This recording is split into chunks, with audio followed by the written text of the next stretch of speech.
Halo, saya Hasna Hasanuddin, mahasiswa Pasca Sarjana Program Magister Pendidikan Bahasa Indonesia. Baik, kali ini saya akan menjelaskan sedikit terkait wacana, apa manfaat mempelajari wacana dan bagaimana kaitannya wacana dengan pembelajaran bahasa Indonesia di sekolah.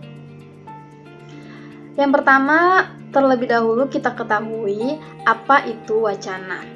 Wacana merupakan satuan gramatikal, yaitu tata bahasa yang telah ditentukan. Wacana termasuk dalam satuan terbesar, tertinggi, atau terlengkap dalam sebuah kajian linguistik atau kebahasaan. Secara sederhana, wacana dapat berupa kata, kalimat, paragraf, atau karangan utuh yang lebih besar, seperti buku atau artikel yang berisi amanat lengkap.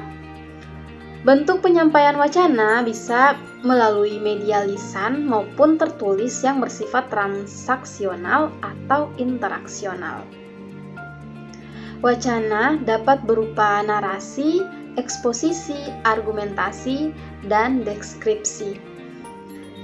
Dengan mempelajari wacana, kita dapat memahami berbagai macam bentuk teks, naskah pidato, transkrip sidang, ataupun perdebatan di forum, sidang parlemen, artikel yang dimuat di surat kabar, di media online, di buku, esai, novel, dan sebagainya.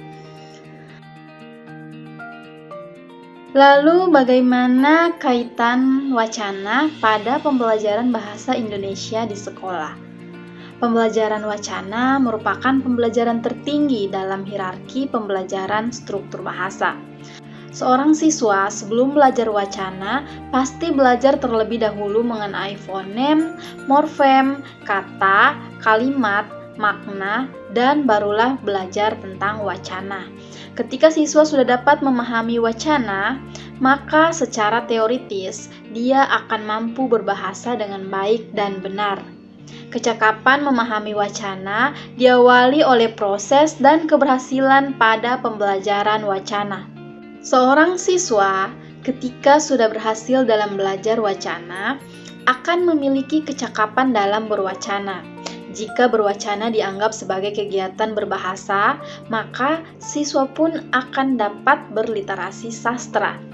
Berwacana ditinjau dari proses terjadinya dapat terbagi menjadi dua kategori. Yang pertama, berwacana yang bersifat reseptif, dan yang kedua, berwacana yang bersifat produktif. Yang pertama, berwacana bersifat reseptif. Berwacana reseptif artinya menerima dan memahami bentuk sastra yang di dalamnya terdapat pesan dan makna yang utuh. Dengan kata lain, memahami wacana tersebut merupakan proses berbahasa reseptif yang melibatkan kerja panca indera dan kognisi. Misalnya membaca karya-karya sastra, khususnya prosais seperti cerpen dan novel. Kegiatan membaca cerpen dan novel merupakan atau termasuk dalam kegiatan berwacana reseptif. Secara teoritis, seorang anak yang sudah memiliki kecakapan di bidang wacana tertentu akan memiliki kecakapan dalam memahami sebuah teks sastra. Pembelajaran wacana yang bersifat teoritis dan praktis dapat memanfaatkan jenis karya sastra sebagai media pembelajaran wacana. Ketika seorang siswa telah memahami cerpen sebagai sebuah wacana, maka secara tidak langsung dia sudah berwacana. Berikutnya, berwacana produktif. Berwacana produktif merupakan kegiatan membuat bentuk-bentuk bahasa.